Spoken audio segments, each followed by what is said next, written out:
ஹல்லேலூயா. இந்த காலை வேளையில் உங்க கர்த்தருடைய மகிமையும் வல்லமையால் நிரப்பப்பட்டுட்டீங்களா? அவருடைய மகத்துவத்தால் நிரம்பிட்டீங்களா? இன்னைக்கு காலையிலே நீங்க இதை செய்யுங்க. காரணம் என்ன தெரியுமா?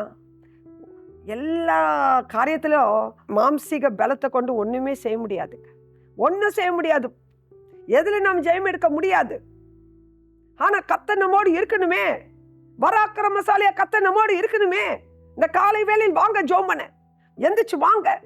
சோர்ந்து போய் உட்கார்ந்துடாதீங்க. பிசாசான காரியங்களே காமிச்சு பார்க்கலாம் இந்த பிரச்சனையே பெருசாக்கி நாளைக்கு ஜெபிக்கலாம்னு சொல்லிடுவா. இல்ல இன்னைக்கு ரட்சணித்த நாள், இன்னைக்கு விடுதலை நாள், இன்னைக்கு வாங்க தேவ பிரசன்னத்துக்கு. இன்னைக்கு உங்களுக்கு தேவனுடைய வார்த்தை என்ன தெரியுமா? சங்கீதம் 66வது அதிகாரம் 3வது வசனம். தேவனை நோக்கி உமது கிரியைகளில் எவ்வளவு பயங்கரமாய் இருக்கிறீர். உமது மகத்துவமான வல்லமையின் நிமித்தம் உம்முடைய சத்துருக்கள் உமக்கு இச்சகம் பேசி அடங்குவார்கள்.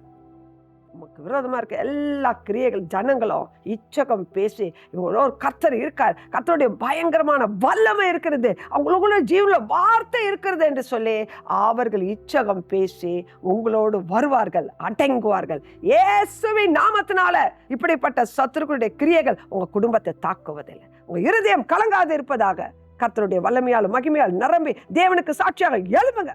கர்த்தர் உங்களை ஆசீர்வதிப்பாராக. ஆமென்.